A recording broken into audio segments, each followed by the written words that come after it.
السلام علیکم۔ میں آپ لوگوں کے لیے آج لے کر آ چکی ہوں ایک چھوٹا سا افسانہ جس کا نام ہے سیکنڈ ہینڈ اور جس کی مرکزی کردار ہے ساردہ۔ تو چلیے چلتے ہیں اپنی کہانی کی طرف۔ ساردے، کل اخبار نکلنے کا دن ہے۔ آج رات مجھے بے حد کام ہے، اس لیے اگر کھانا تیار ہو تو جلدی سے دے دو۔ کھانا؟ ساردے نے تیز آواز میں کہا۔ میں نے کچھ نہیں بنایا ہے، خود ہی بنا کر کھا لو، میں تو اب اوب گئی ہوں۔ وہ بہت ہی صالحانہ موڈ میں تھی۔ ساردہ کے دل میں گوپی ناتھ کے لیے پہلے سے ہی محبت نہیں تھی۔ وہ پہلے ہی کہہ چکی تھی کہ کسی کو پیار نہیں کر سکے گی۔ گوپی ناتھ نے بھی کچھ نہیں کہا، اسے اومنا کہہ کر کبھی بوسا تک نہیں لیا۔ تم نے مجھ سے شادی ہی کیوں کی؟ اس نے اپنے نمایاں سینے کو کچھ اور ابھارتے ہوئے استفسار کیا۔ وہ یکدم چونک پڑا۔ تم نے شادی کیوں کی؟ یہ سب پوچھنے سے کیا فائدہ؟ اس کی نظر کھڑکی سے گلی میں پھٹک گئی۔ تیز ہوا کے باعث بارش کی بوندیں اندر آنے لگی۔ دیکھتے نہیں پانی اندر آ رہا ہے؟ تمہارے بھیگنے سے تو کچھ نہیں ہوگا، مگر کمرہ تو گندا ہو رہا ہے۔ گوپی ناتھ نے کھڑکی بند کر دی۔ ساردہ کی آنکھوں سے بہتے ہوئے آنسوؤں میں بجلی کی روشنی کا عکس بھی تھا۔ مر جاتی تو اچھا تھا۔ اس نے اپنے سینے پر 2 ہتھر مارا۔ گوپی ناتھ نے اس کے ہاتھ پکڑ لیے۔ مجھے مت چھوؤ، یہ ذلت آمیز زندگی مجھے کیوں ملی؟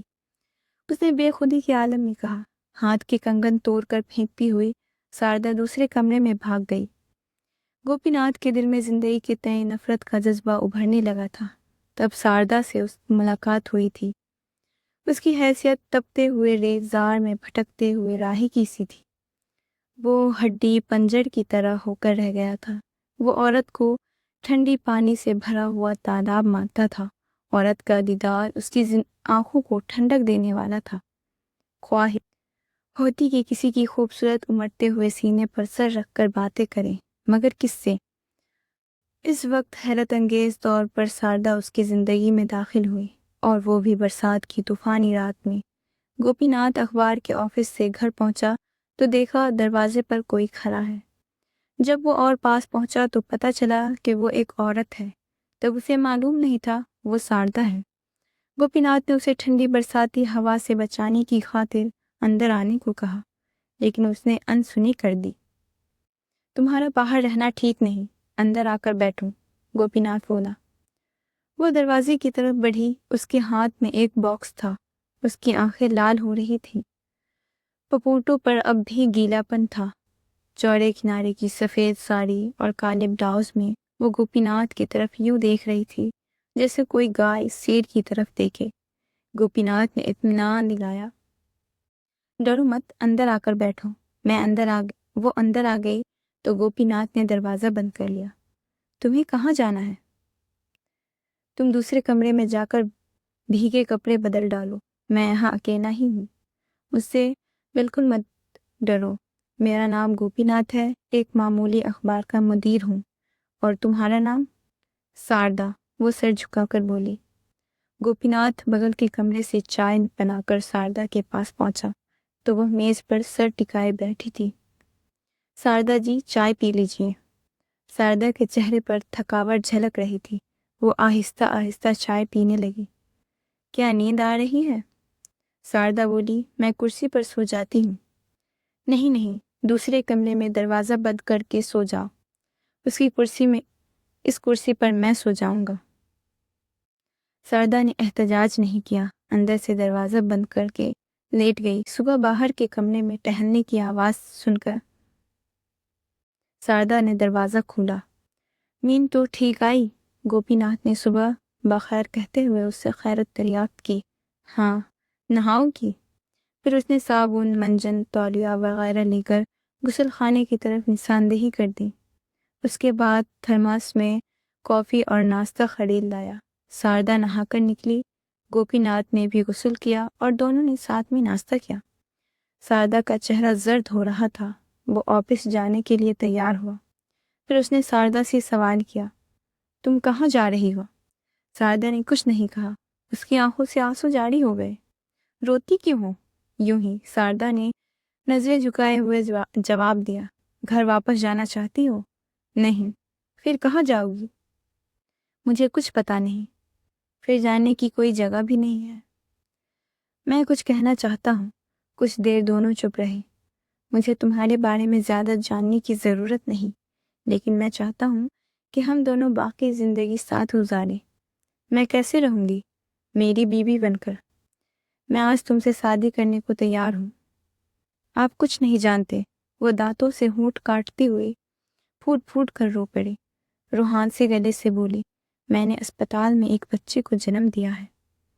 کچھ دیر کے لیے دونوں کے درمیان خاموشی چھا گئی۔ تب بچہ کہاں ہے؟ مر گیا۔ شوہر؟ میں غیر شادی شدہ ہوں۔ بچے کا باپ؟ میرا کلاس فیلو۔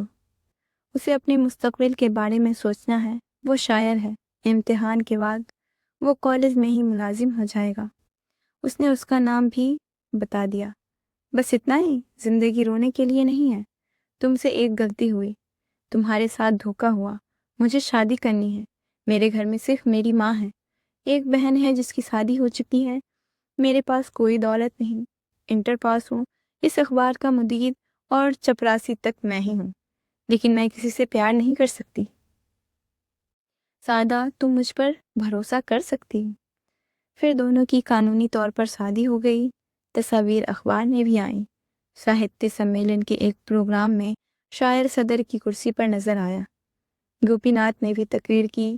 تقریر کے بعد شاعر نے گوپی ناتھ سے سوگوار مسکراہٹ کے ساتھ پوچھا، مدیر صاحب کی شادی حال ہی میں ہوئی ہے نا؟ ہاں۔ اس عورت کو پہلے سے جانتے تھے؟ نہیں، اس کے کئی محبت نامے ایک آدمی کے پاس ہیں۔ یہ بات ساردا نے مجھے بتا دی تھی۔ شادی سے قبل بچہ پیدا ہونے والی بات بھی؟ سب کچھ۔ اس نے یہ بھی کہا ہوگا کہ وہ ایک سیکنڈ ہینڈ مال ہے نا؟ شاعر ہنسا۔ ساردا نے یہ بات بھی کہی تھی اور اپنے کو یتیم بنانے والے شاعر کا نام بھی بتایا تھا۔ شاعر کا چہرہ کالا پڑ گیا۔ ہنستا ہوا گوپی ناتھ رخصت ہو گیا۔ آج تک اس ملاقات کا ذکر اس نے ساردا سے نہیں کیا۔ برسات اور ہوا کے شور میں گوپی ناتھ کے کانوں میں شاردا کے الفاظ گونجتے ہیں۔ مجھ سے شادی کیوں کی؟ گوپی ناتھ نے چھتری اٹھائی اور ساتھ والے کمرے میں گیا۔ وہ پھوٹ پھوٹ کر رو رہی تھی۔ اس کا دل چاہا اسے پیار کرے، مگر پھر ٹھٹک گیا۔ وہ تو اسے پیار نہیں کرتی۔ میں پریس سے ہوا ہوں، آنے پر مجھے نہ پاؤ گی۔ کہاں جاؤ گی؟ مجھ سے یہ زندگی جی نہیں جاتی، یہ ذلت نہیں اٹھائی جاتی۔ مگر کس نے تمہیں ذلیل کیا؟ آپ نے؟ میں نے؟ تم ہی تو مجھ سے نفرت کرتی۔ میں؟ اپنے امڑتے ہوئے جذبات سمیٹتی ہوئی وہ گوپی ناتھ کے سینے میں منہ چھپا کر پھپک پھپک کر رونے لگتی ہے۔ میں آپ کو جان سے زیادہ۔ تو جی یہیں پہ ہماری کہانی ختم ہوتی ہے۔ بہت اچھی سی پیاری سی کہانی تھی۔ ٹھیک ہے، تو ہم لوگ پھر نیکسٹ ویڈیو میں ملتے ہیں۔ آپ لوگ مجھے کامنٹ میں بتایا کریں کہ آپ کو اور آگے نیکسٹ کون سی کہانی سننے میں انٹرسٹ ہے۔ ٹھیک، اللہ حافظ۔